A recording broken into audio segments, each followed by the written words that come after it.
So I want to start by talking about Shane. We've all had a Shane in our organization. At We've owned and operated health clubs for 20 years, and Marissa will tell you about that a little bit later. But Shane was one of our first hires when we first opened our second health club. And Shane was 18 years old. He never had what he would call a real job. So this was sort of his first experience in the workplace. Now, with no experience, being younger, he got the best job he could get, and that was working our welcome desk at the 4:30 a.m. opening shift. Okay, not an ideal shift, but I will tell you, it's a little nerve-wracking to put an 18-year-old young man who's never worked before and counting on him to open your club every single day. But I'll tell you what, we coached him, we onboarded him, we led Shane, and he did. He never missed an opening. He was fantastic. The members loved him. So then we gave him the great opportunity to promote to the 8:30 a.m. shift, which he actually was very grateful for. But it was a high prime time with a lot of people coming and going. We had a lot of classes at that time, and we wanted to put our best people in the busiest times. And the one thing about Shane is we would train him, we would lead him, and he was just receptive, and he would grow and he would develop. It was just amazing. So as Shane did that really well, we thought, you know what? It only seems natural to move you into sales. I mean, sales is the lifeblood of commercial health clubs. And he was doing such a good job, and he was so receptive to our leadership that we knew he would be fantastic at what he did. And he was. He quickly became our top salesperson. Next logical step, got to manage our sales department. So at that point, we promoted Shane to our sales manager. And again, under our leadership, he excelled, he developed, he was fantastic. Now, developing someone like Shane from basically someone who had no experience to this incredible team member, you can imagine how Marissa and I felt about our leadership skills. We were like, we're awesome. Like, we have to be the best leaders in any organization. We were so high on ourselves until one day Shane comes into our facility and he says, do you have a minute? Now, for those of you who run organizations, when was the last time a team member came in and said, do you have a minute? And it was good. It's never good. So, as soon as he said, do you have a minute? The pit in our stomach started, and we went to our office and we met with Shane, and he said, I'm quitting. Imagine thinking so highly of yourself as a leader, and then in one moment having that ripped away from you and being like, we're not great leaders at all, because how could we develop somebody and lead somebody who was doing such a great job, and he just leaves us? So we went from thinking we were the greatest leaders in the world to we don't know the first thing about leadership. Now, we're going to come back to Shane in a little bit, but I wanted to tee it up like that. And I want you to think right now, how many of you in your organizations have had a Shane? Somebody that you led and you developed, and all of a sudden they're no longer with your organization. So if you've had that, enter that in the chat. You can just say yes, or enter the person's name if you'd like to, but enter that in the chat. And by the way, we really want you to engage with the chat, and we'll tell you why in just a few minutes. So we're going to come back to Shane, but the topic for today is secrets of success for JCCs, leading with purpose, accountability, and appreciation. That's going to be our topic. So what we want to cover with everybody is we'll introduce everybody more formally, discuss the impact of effective and intentional leadership, discover 3 key elements of effective and intentional leadership. Now, there's a lot of qualities and skills and traits that go into great leadership, but the 3 of us picked 3 that are very tangible, very tactical, and we believe are fundamental to being a great leader.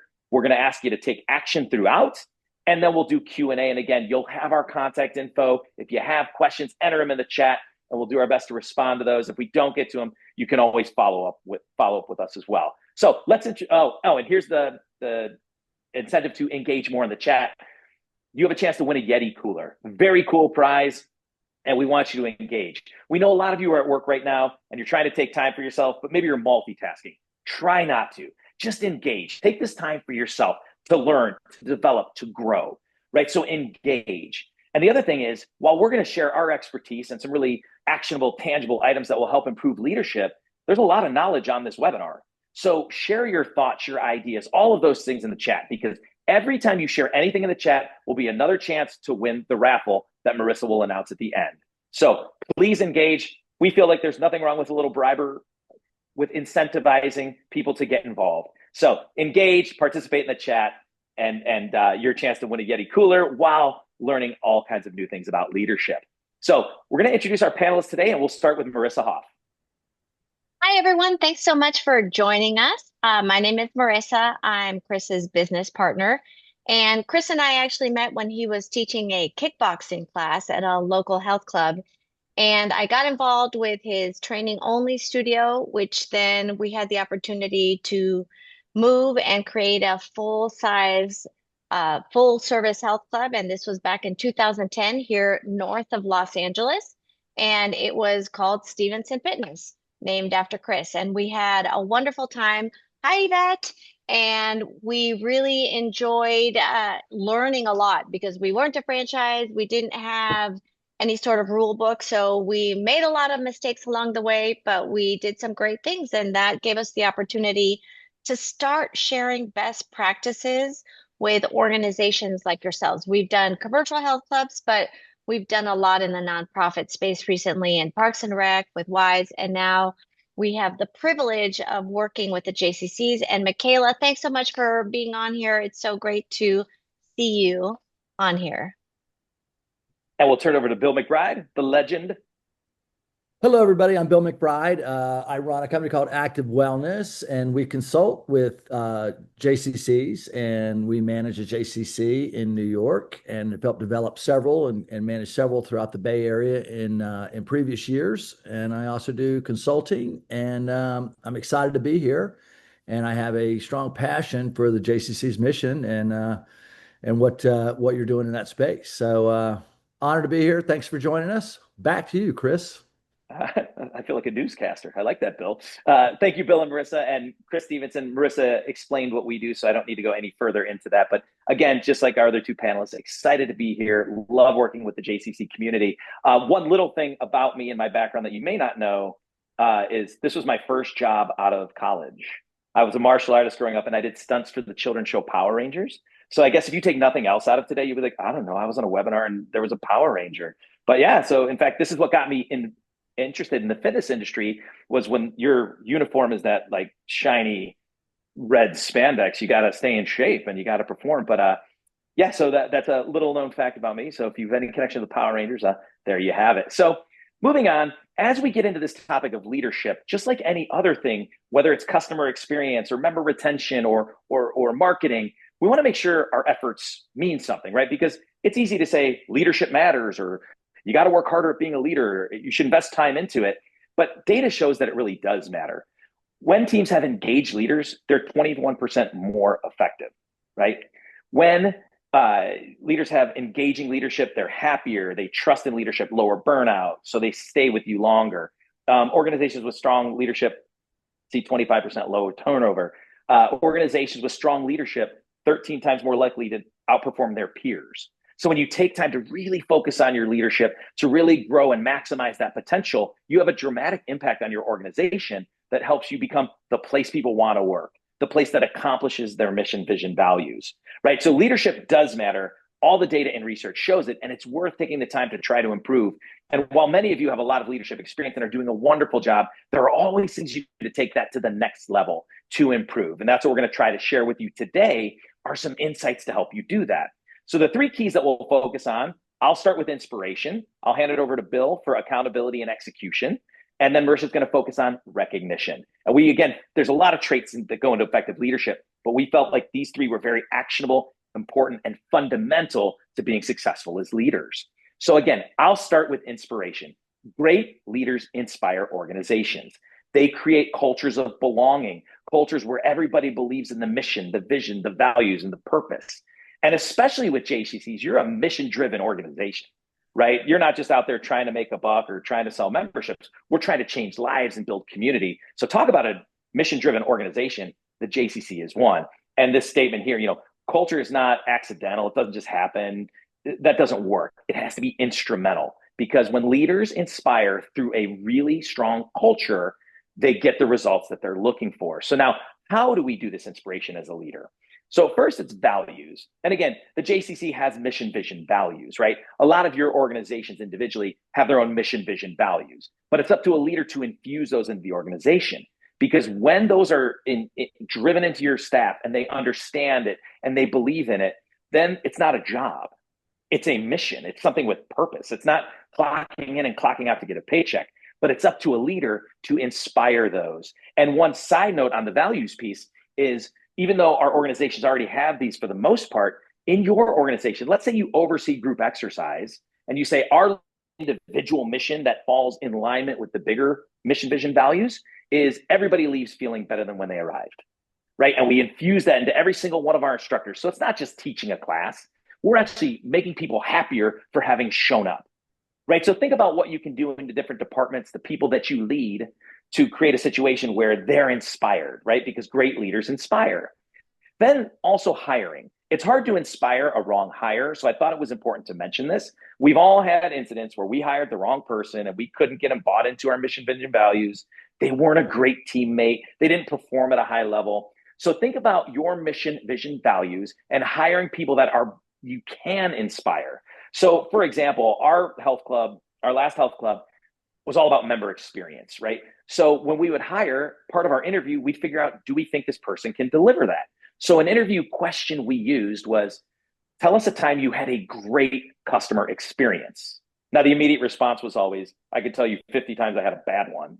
But we wanted people to tell us, oh my gosh, I went to the Ritz-Carlton and it was amazing, the way they used my name, the way they treated me. Then we recognized this person is probably someone who could be inspired to deliver that. And some of your younger staff too, I remember interviewing a younger man once, and he didn't have Ritz-Carlton life experience, but he said, you know what? I had a nail in my tire and I went to the tire man. By the way, that's an actual business here in our area. It was actually called the Tire Man. So he was a tire man and also the tire man. But he went over there and they said, you know what? This is easy for us to fix. We just take the nail out, we put a little patch in. We're not even going to charge you, but it looks like in about a year and a half, you'll need new tires. We'd love if you came to us. So he even at his young age, he was like, that was a great experience. So we knew that was a good hire. So think about what you can do in the interview process to screen for people that are even capable of you inspiring them. Then firing, and easier said than done. But if somebody is not living up to your culture and they're not living the inspiration and delivering purpose and being a great teammate, they got to be off your team. That's when you start the coaching out process. You start the performance improvement plan, because when somebody's not a good fit, when they're not inspired, they're going to bring other people down, right? You've got your rock stars, and then you've got your middle ground, and then you've got these people that shouldn't be on the team. Unfortunately, they have the more gravitational pull the people in the middle down than being pulled up.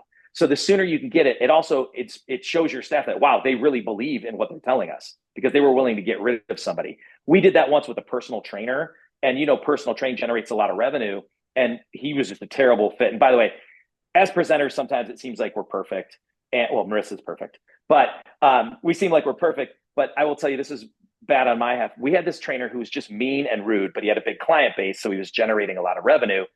And I sat him down and go, we're doing a performance improvement plan. And I promise you, on that performance improvement plan, it said, when someone says hi, you say hi back. You need to smile. It was like the dumbest performance improvement plan in the history, but whatever. We eventually got rid of him. And as soon as we did, the rest of the team rose to the occasion because they could be inspired. But again, getting rid of somebody, especially if they're a decent level on the technical side, shows, no, we mean this. And that drives that inspiration. Breaking it into evaluations. Sometimes evaluations are you punctual? How is your appearance? How is your attitude on a scale from 1 to 5? Well, for me, if your appearance stinks, your attitude stinks, and you're late, you're not going to be on the team. So we would bake in our mission, vision, values, and how we could evaluate adherence to that throughout our evaluations. And then finally, appreciating, right? Appreciating matters. All the data shows that people want to feel like what they do matters and that people appreciate that they're doing it. So, tying that to the mission, vision, values. Before, I used the example of a group exercise instructor. If you said, hey, our new mission is everybody leaves feeling better than when they arrived. And then when I see Bill teaching this incredible Zumba class, afterwards I say, Bill, not only was that a great class, every single person was smiling, laughing, had a great time. They left feeling better than when they arrived. So kudos to you. That helps reinforce that inspiration that matters. Then just a few tactical things. I really believe you present your mission, vision, values, your culture, all that at the first interview. Slide it to somebody and say, take a look at this. Does this align with your values? Do you think this seems like a place you'd want to work? And if they say no, that's okay. But that way, at least somebody knows right from the get-go, this is what your expectations are as a leader, and this is how you're going to inspire them to grow and perform. Make sure you onboard, and it's not just, here's what we expect, or here's our mission, vision, value. It's, here's core value number 1, here's what it means, and here's what it looks like in practice. So you're inspiring all of your people. Yeah. Promote it internally. There's nothing wrong with, but like every time we had a meeting, we'd put up on our wall our core values or our mission, but post it internally so people see it all the time. And externally, make sure it's on your website. Make sure that your members see your mission, vision, values, because when your staff sees that your members see it, they're like, oh, geez, our leadership really expects us to do this because they're telling the members, this is our promise.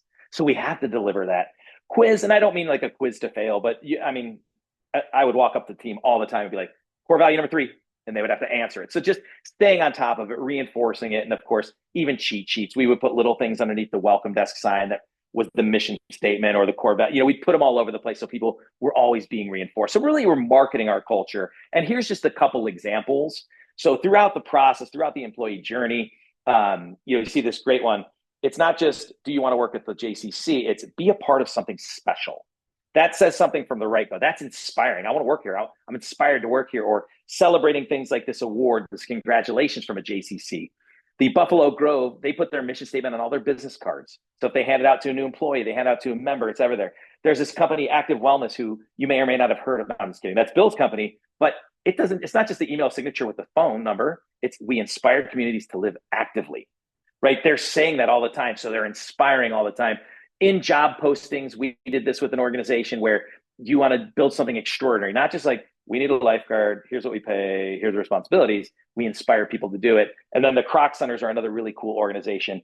And they're marketing like, we were voted the best Christian place to work. So if that aligns with your values, you know you're going to the right place. So here's some tangible examples of how you do it. So in the chat, remember, it's your chance to win a Yeti cooler. Throw something in the chat on ways that you infuse your culture or how you market it to your staff or to your members. But throw those things in there. And finally, take action.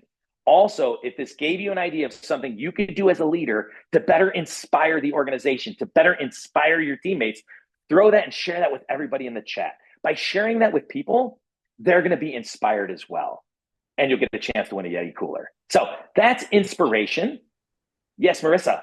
Just a quick thing. Danielle had a quick comment that she'd love to see what everyone is using for performance improvement and eval system. So what I thought we could do is I'll start a Google Drive folder. And if you want to email me, Marisa at tegfirm.com, your evaluation and PIP sort of stuff, I will send that in the recording to everyone afterwards. So I'll put actives, I'll share the one that we used at Stevenson Fitness. And if any of you on the call have one that you'd love to share, then I could share that with everybody with the recording.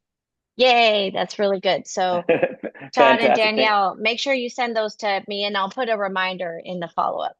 Awesome. Thank you, Marisa. So again, action items. When you share, like if you learn something, you're like, you know what, I'm just going to put up our underneath our, where people come into the club, we're going to put our mission statement. So anybody greeting somebody sees that up. So whatever your ideas are, if you're willing to share them in the chat, please do, because you're going to inspire your fellow teammates throughout the JCC organization with great ideas. So moving on to the next, where I'll hand it off to Mr. McBride. He's going to talk about accountability and execution.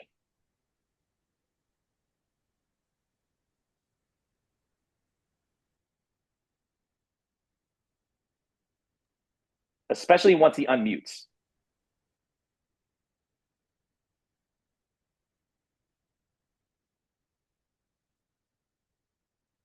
Such a rookie mistake. Anyway, as I was saying, thank you, Chris. Thank you, Marisa. We can talk about leadership for days on end. Leadership versus management, strategy, situational leadership. I mean, there's a ton of stuff we can get into on this topic. But from an action, execution, and accountability standpoint, by definition, to be a leader, you've got to have followers.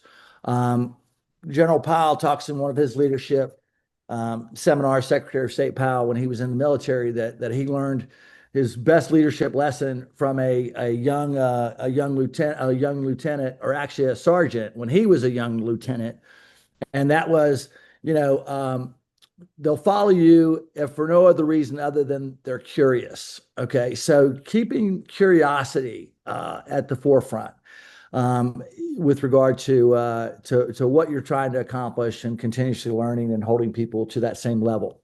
But when we talk about accountability, you want to make sure your people deliver on their commitments. You want to hold yourself and others to those commitments and responsibility. You want it to be about the vision and the goal, not about the person, with regard to what you hold people accountable for. So how do you turn that inspiration and appreciation, which we're going to talk about, into actual consistent results? And Chris hit on it. You've got to set the clear expectations. I mean, granular expectations.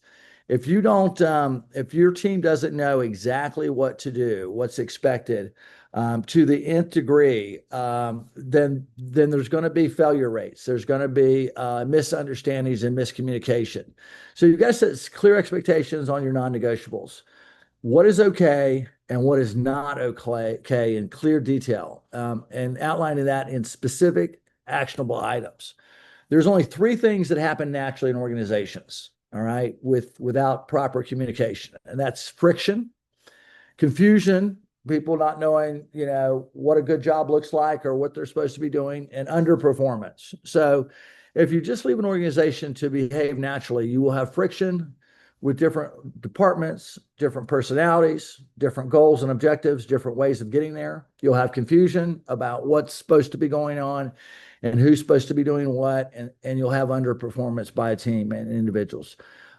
So everything else that happens in an organization to make it work the right way requires leadership. And that's a quote from Peter Drucker, and who was one of the great leadership management gurus of my time.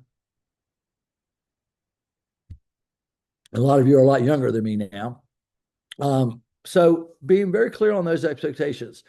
People ask a lot of times, can a leader be made versus born? People talk about born leaders versus made leaders. And when people are asked about, what is a leader, they come up with all kinds of things, charisma, vision, confidence, public speaking, motivational. But in fact, you can actually make leaders. People can become leaders through the process of teaching, learning, and observation. So one of the key elements that you're accountable for as a leader is to create other leaders. If you're a leader of an organization and you have not created other leaders with you, coming behind you, pushing you up and out at some point, then you're not doing it the right way. Leadership is really about helping people develop and have those opportunities. So great leaders hire nines and tens when they're a 9 or a 10. Poor leaders and poor managers hire 7s and 8s if they're a 9 and 10. People tend to hire people a little bit less qualified than themselves in potential and growth opportunity. And that trickles down to an organization. So if you have a great leader that's a 9 or a 10 on a scale of 1 to 10, and they hire an 8 or a 7, and that 8 or a 7 hires a 6 or a 5, you can see what happens as you get 3 or 4 layers into an organization. So leadership isn't about being the boss, being the person in the ivory tower, being the one that has all the answers. Leadership is about bringing together a team, developing other leaders, and helping that team accomplish the goal.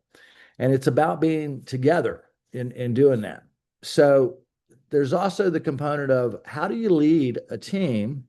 How do you get results based on circumstance? So you've always heard about things where, oh, he was the right person at the right time, or, oh, she was the right leader right when they needed her. You hear these phrases about, people really having the skill set that was necessary for the task at hand. And you can go through history and talk about certain presidents or presidents of organizations that really seem like they were in the right spot at the right time based on their skill set and the challenges that they faced. So understanding that each situation can require a different type of leadership. If you're having a fire in the building, somebody leading everybody out and getting everybody to jump into action mode, that's a different kind of urgency and command and control leadership than somebody that's working on a committee to brainstorm a new process. There's different levels of urgency with regard to life and death and crisis mode. So each type of situation that you face in decision making is going to require a different type of style and approach. One of the other aspects of leadership with regard to accountability, how do you hold people accountable? It's a proven fact that whatever you measure, you get more of. Whatever you measure, you will shine the light on. Whatever you talk about, you will make most important for your team members. So if you talk about cleanliness all the time and you measure cleanliness, I promise you, your cleanliness will go up dramatically. The same with revenue line items. Even though we're nonprofit with regard to, or not for profit with regard to the JCCs, we still have a situation where no mission, or no margin, rather, no mission, no margin, no mission. So we still have to have a surplus of revenue to our expenses to grow our organizations for lots of reasons, to do other community programs that we want to do, to also for investment in staff and resources. So whatever you measure, you get more of. And one of the most basic ways to start evaluating some of the general things about the organization and your leadership role is to simply go through the old-timey SWOT analysis. What are the strengths, weaknesses, opportunities, and threats of the situation that you're facing within the organization? And that can be with people, as well as circumstances with competitors, as well as circumstances with potential obsolescence in your product line. So when I talk about obsolescence, there's a lot of new product that's come into our industry in the last 15, 20 years. Studios, very specialized programming, these types of things.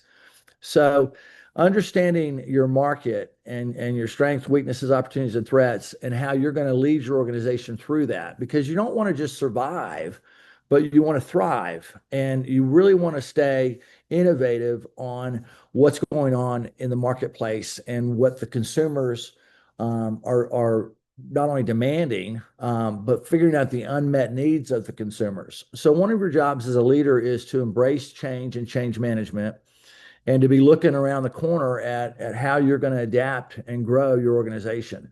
There's so many trends that are going on right now, the big one being AI.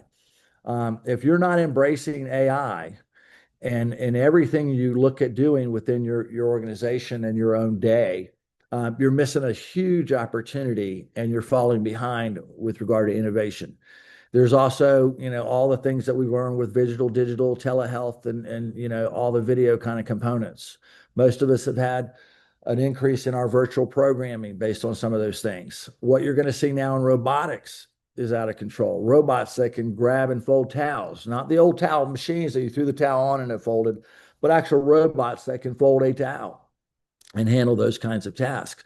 So you're going to see a lot more growth in those areas. And, we can go on with urbanization and all the different things that are happening in the world. But what you need to take away from that is, how are you as a leader staying relevant? How are you keeping your organization relevant? How are you developing your team to stay relevant?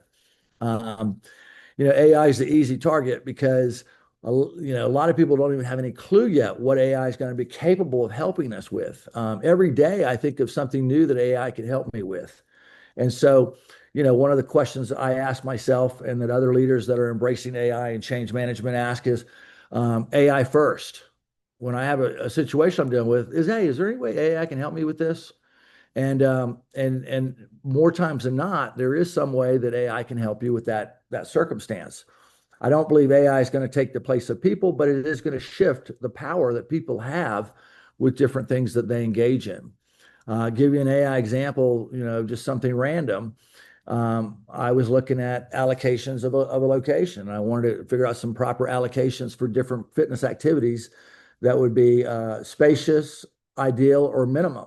And I got a really nice layout of different spaces in a fitness environment based on AI, that some of it confirmed my initial modeling, and some of it maybe take a second guess.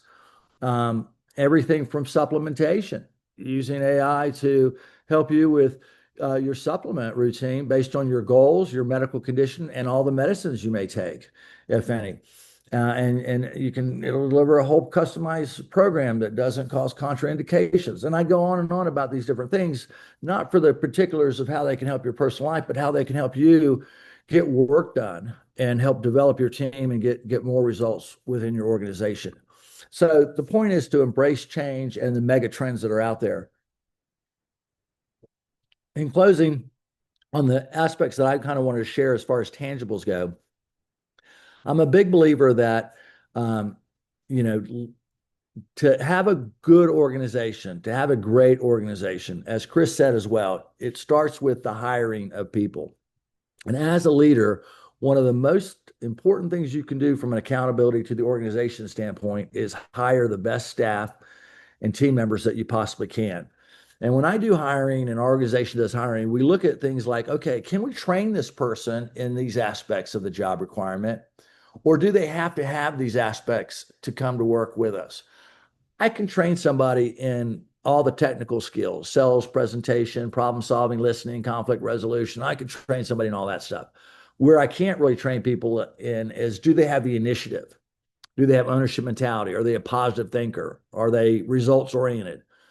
Do they show responsibility and accountability? Are they honest and have integrity? So holding others to the same standard that you hold yours in the organization and hiring for that with clarity is critical. I use a cash model when I look at people sometimes. We tend to hire people based on their knowledge and their skills. You know, they've got a resume, they've had previous experience, and we tend to hire them based on those kinds of attributes. But every time that we tend to let somebody go, it's usually because of attitude and habits. So it's interesting that we typically don't terminate people for the same reasons that we hired them. You know, we hired them based on their knowledge and their skill set, but we most of the times when we terminate somebody, it's because something with their attitude or their habits. And so really shifting that and going, listen, I want to hire for attitude and habits. And if they have to have certain skills and knowledge to be in the game, you know, that's great. Do they have to be certified right now, or can they get certified within a certain period of time? Those kinds of things. Every organization makes those decisions, but really looking at attitude and habits with regard to you know how you're hiring people and so forth. So clarity of purpose and then communication with absolute accountability.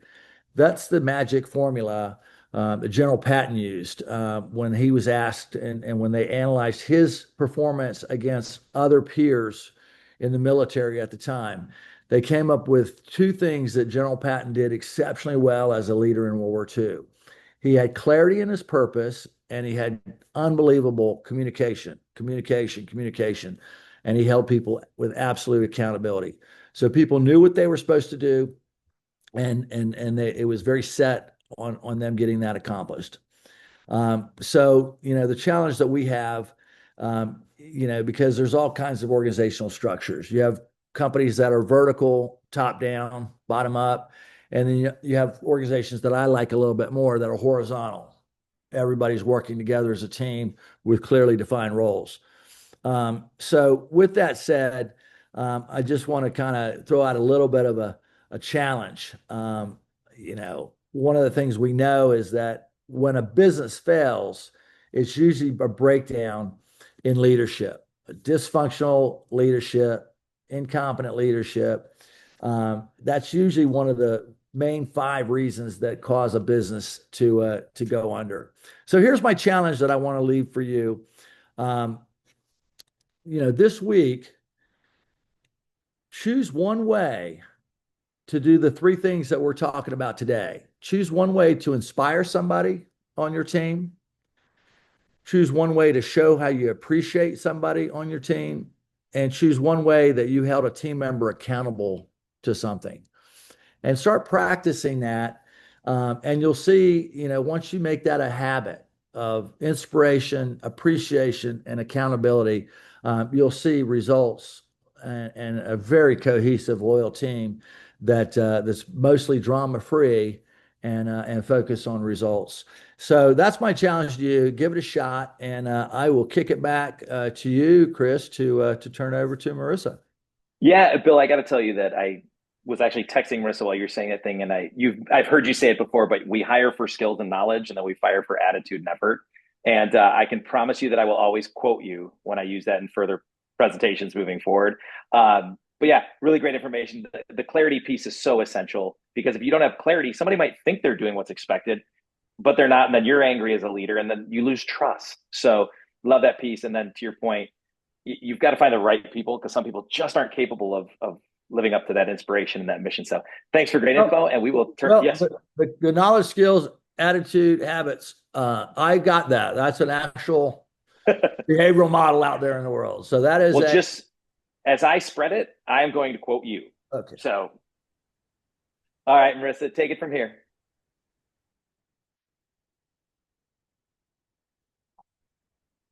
Marissa, you're muted too.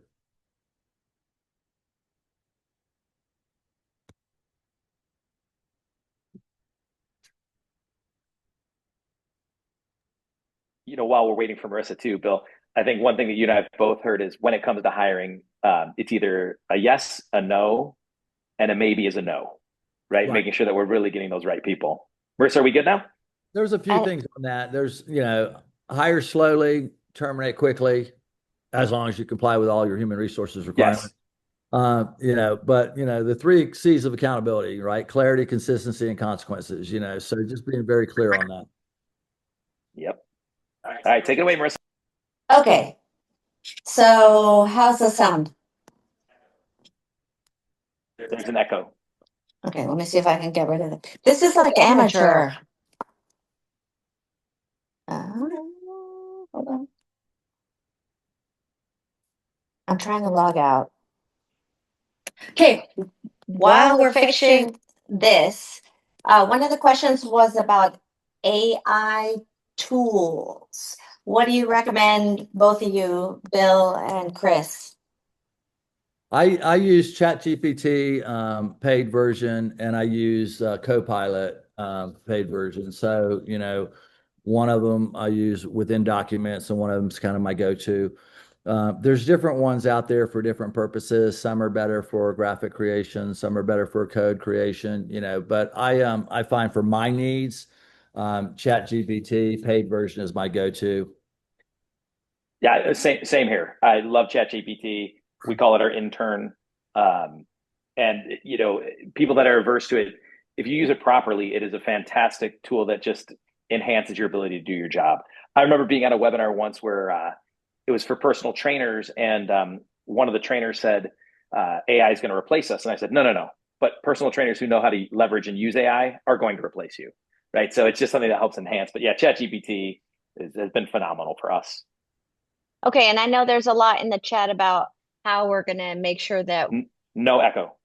we get the information out about how everyone is using AI. And what I'm hearing is that this may be a future topic that we want to tackle because that's something that people are really interested in. So I'm taking notes about everyone who's interacting, because remember, the more you interact, then the more chances you have to win that Yeti cooler. And so we're going to talk about recognition. And there is a difference between appreciation and recognition. Now, both Bill and Chris touched on appreciation, and appreciation is when you recognize the value that someone brings to the organization, who they are as a human being. And that's important because sometimes there are roles that are not as visible in the accolades that they get. Like your sales team is going to have a lot of recognition because they're hitting numbers. Your group exercise instructors are in front of people, they're getting a lot of recognition. Appreciation is tied to who they are, the inherent value that they bring, the character that they have. We're going to talk more specifically, that's appreciation, about recognition, which is tied to achievement, performance, results, etc. And here's the thing. Recognition is one of those things that is difficult to do if you're not making time for it. So we definitely need to make sure that this is something that we do, and it's based on research, not on a feel good, like, oh, this is going to be something. And we're having a little bit of a quick uh, internal thing because Chris and Bill are having a hard time chatting with you all as attendees. And so that must be in a setting. So if they're not answering your questions directly, my apologies. We'll figure out the technical part, but they are seeing you in the chat. They just can't talk directly to you.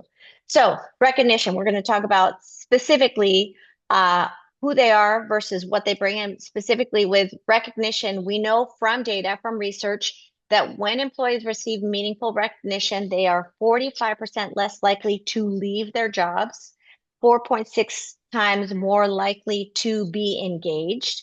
We also know that lack of recognition is the number one reason why people leave. And this is all data mainly from Gallup. And we also know that from data, 42% of leaders recognize the importance of recognition. This is 2024. So it's up. We know that this is important, yet employees aren't feeling that changing at all. And there's actually data about leaders saying, oh, this is how much we recognize, and employees saying, no, that's not how much you're recognizing. So we know we need to do it more, and that 90% of employees are more likely to put in extra effort when their work is noticed. Sometimes as a leader, this feels a little awkward, like, oh, the only reason why you're going to put in more work is if I give you a pat on the back. And especially for those of you who are type A, are driven and want to do all these things, and that comes from internal motivation. But we know from data that regardless of whether that's how you are or that's how you aren't, the more you do it, the better off you are. So let's talk a little bit about specifics to recognition. So the very first thing is say it soon. A lot of times we've seen individuals who are in the leadership position that have a tendency to wait for formal evals or for their sit downs quarterly if you're doing it as much, to say like, oh, I think you're doing a good job. Give me an emoji in the chat if you've actually heard of an organization called Gallup. So a thumbs up or a thumbs down if you've heard of Gallup. They are a data-driven organization that does research on how employees get engaged. And they came up with 12 measures for engagement on employees. Okay, good. Thank you for Stephanie and Tanya for letting me know you've heard of Gallup. Well, one of those 12 measures is that you are receiving recognition at least once every 7 days from your leadership team. Once every 7 days, which is startling because employees are saying that for the most part, they aren't even receiving recognition once a year, like a formal, this is how well you're doing at your job. So we have a big gap in what we need to do. And so making sure that you say it on the spot, and it has to be specific to what they've done. I think one of you shared, and I can't remember who it was, that you have a towel folding robot. Make sure you're recognizing that individual. Say, oh my gosh, you are doing such an amazing job at towel folding. We were just on a webinar and talking about how this is something we wish more people were good at. Thank you so much for being so great at towel folding. It seems silly, but people will take pride in the little things that make a big difference. And towel folding does make a big difference in the way your members and the people in your community see the level of experience that they have. So the more often you can recognize them specifically, like, way to handle that really difficult member. I know that they came in irate about a class being canceled.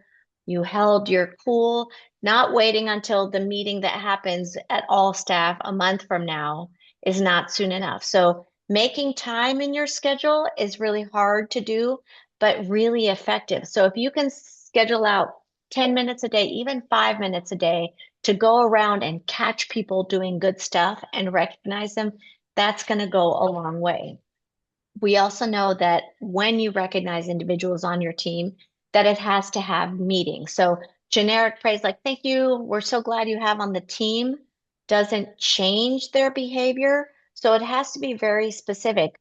I was a first grade teacher, and I would tell my little ones when they were sitting on the rug, like, oh my gosh, I love the way Bill is sitting on the rug, crisscross applesauce with his hands in his lap. Because not only did that make Bill feel good about how he was sitting in the classroom, but everyone else around him knew what they had to do. So when you're recognizing employees specifically for the things that they're doing, like, you greet every member by name, you ask them things about their weekend or how their workout was, that really makes a powerful difference. And I love the way you engage with those members. That's telling that team member that they need to do more of that, but it's also telling others. And at the JCCs, we have such a strong mission and set of values to help guide what we're aiming to do. When you're doing this recognition, you're tying this to the values, like, you are making our community better. I think it was it Carrie that shared all the things that they do to share the values and the core mission and vision of the center. Make sure you're tying that recognition to the things that you're saying are important. Whatever's on your t-shirt or on your walls or as a part of your logo, you're recognizing them for that. And then finally, We alluded to what Gallup said every 7 days. Find a way to keep these consistent. So it's not the once a year banquet, it's part of the culture, like Chris shared. It's the one that you create. We have a culture of recognition, we have a culture of gratitude, we have a culture of appreciation where we really do something on a regular basis to recognize the people that work for us. So in the chat right now, share one thing that you're doing at your center that's going to help your employees feel recognized. There are so many unique and cool things that people do. And when you go visit or you go to ProCon or you do any of those things, uh, make sure that you look at that. Some people have recognition boards. We had one, it was a big chalkboard in our office that was called the Woo Wall. And in there, we would have peers recognizing each other. Because remember, recognition doesn't have to come always from the leader. What if it came from the CEO? If Bill were to write a handwritten letter to one of the front desk employees at one of his sites that he manages, that would make such a huge impact to that individual. If he were to go in and inspect, and let's say he was writing a letter to Stephanie. So, Stephanie Morgan, you get a handwritten letter from the CEO, just a little card that says, "Oh my gosh, I love the smile that you gave me when I walked in, and everyone else that walked in after me. It made such a big difference." So recognition doesn't just have to come from you. You're setting up a culture of regularly doing that. A lot of you have peer-to-peer Slack channels where you might have like a shout out Saturday where everyone says, share one good thing that you saw a teammate do, or let's, go around the room at our all staff meeting and everyone share one thing that they've seen someone do. We used to do a really cool activity where at a staff meeting, everyone would put a piece of paper on their back, and this is more appreciation, with their name on it. And then everyone would go around and write something positive about that team member on their back. And then they would leave the meeting with a paper full of compliments and things that people do that help them feel a part of the team. So Todd is sharing something about a zombie paintball ride, which sounded really cool. So all of these things are things that are super fun, super creative, and saying it soon, making it meaningful, and keeping it consistent are the keys for that. Obviously, there's a lot more. So some things to do, schedule some time in your calendar. As leaders, we get super busy. We get caught up in problems and in putting out fires. If you can set aside a day where you're spending, an hour recognizing people, or as I said earlier, like, just a little bit of time, but scheduling it is the key. Asking employees how they like to be recognized is really important too. We would have some sort of survey that our new employees would fill out that would talk about if you could have a gift card to anywhere in the world, how do you like to be appreciated in person or privately? Denise is sharing that she has Paylocity and they can use the community link to do that. Vary it up. So the handwritten stuff, you can put it up on your Slack channel. You can do the chalkboard wall. I saw one organization that had like, those hang up shoe closet organizers where people hang up their shoes. Well, they had the name of every single, this was for the aquatics department, aquatics employee on a shoe thing. And people would just drop in little messages or like a Snickers bar or just a way to make sure that it's changing it up and creative. Oh, here's the picture. I happen to include it.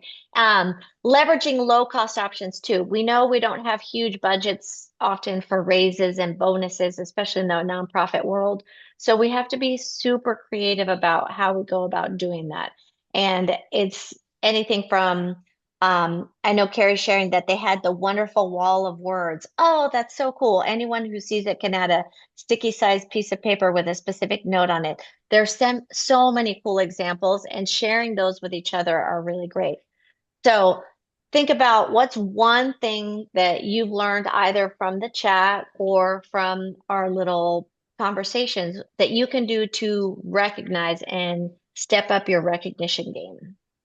So I'm going to stop sharing and I'm going to let Chris take over. Marisa, that was fantastic. And one thing just to kind of cement all of the great points that you made, and you alluded to this, but sometimes as leaders, you on this call who are type A and you're driven and you just like, no matter where you work, you would perform at a high level. You'd always give your best. Sometimes there's a disconnect, and it can be frustrating when your staff doesn't do the same thing.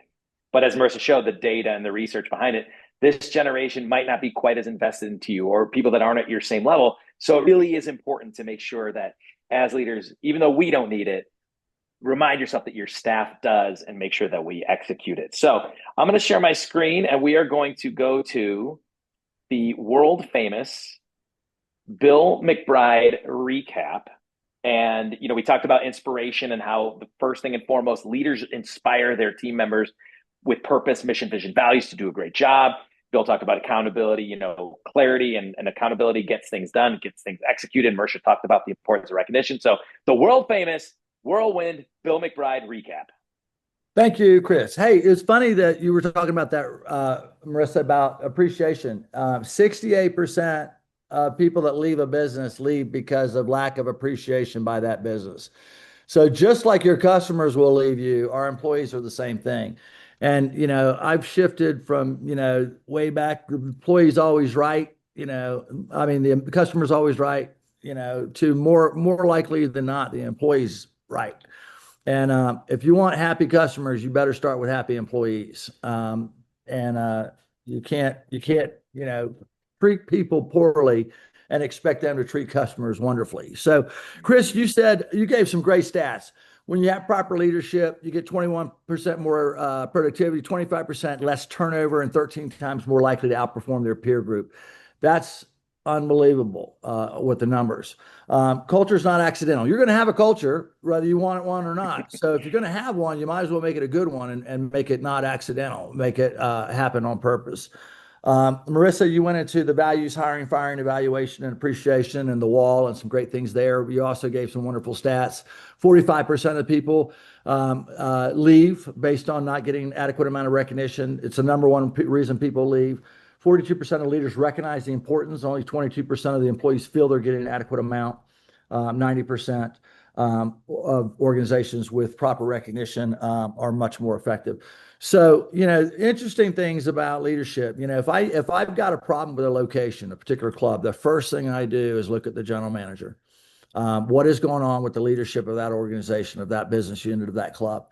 And it all comes down to how the leader is setting the tone and creating the environment that lets people thrive.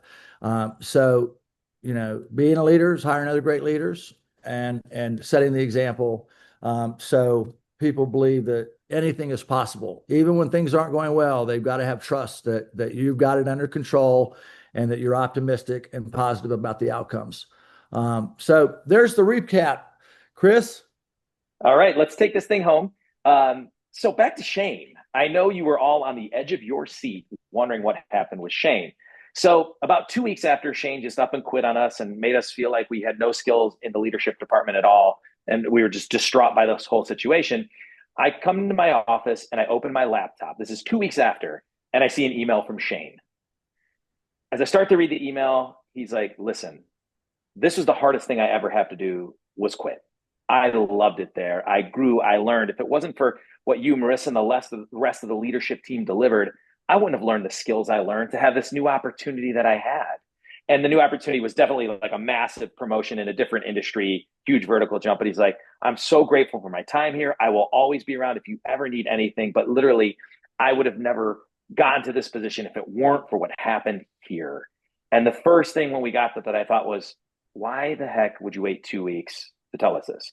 The second thing I thought of was, maybe we aren't the bad leaders we all of a sudden thought we were. Maybe we are good leaders. And it tied into something Bill said earlier. Leadership's not just about being great yourself.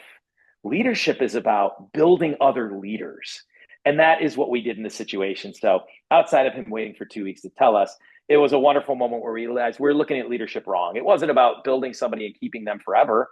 It was about building into the leader where they can go somewhere else and make a massive impact and lead there. So Shane ended up being a success story. So last chance for this Yeti cooler. Throw in the chat if you've had great leaders. Share their names in the chat of somebody that maybe inspired you or helped you become a better leader, just people that you've admired for their leadership.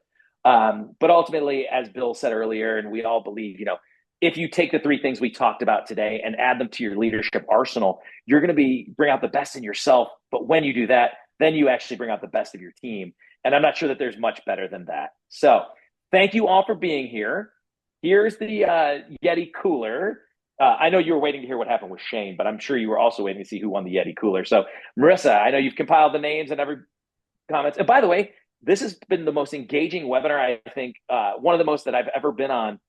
Thank you to all of you for your thoughts, ideas, opinions, and getting involved. That's what makes these things great. It's not just hearing from the experts. You're all experts in your own areas too. So this is just like, I wish I wasn't able to chat in there, but I just watched the thread and smile ear to ear. So thank you for all the engagement. That's what, again, makes these things so great. I've tried like 8 times. I keep wanting to respond to people and say things to people, and all I can do is communicate with the host and the panelists. So I apologize. You're muted. Today is not my technological day. So Chris and Bill could not chat with everyone, but we did put their info in there. So many great leaders in the group, like Carrie said, and remember to email us, Marisa or Chris at TEG Firm, with your evals that you use so that we can share them as a Google Drive with everyone. We do appreciate you being here. And the winner of today's, I'm doing like a little spinny thing with our chat participants, is dun, dun, dun, dun, Todd Helmbrecht. All right, Todd. Todd. Okay, so Todd. Todd, we have your email from your registration. We will be emailing you to get that to you. But Yvette, Adam, Denise, Danielle, both the Pellegrinos, thank you so much for being on here, everyone. You were fantastic. We do appreciate you. Have an amazing week. And for those of you going to ProCon in Minneapolis, have a great time. And we will see you at the next webinar. All right. Thank you all. We appreciate you. Thanks.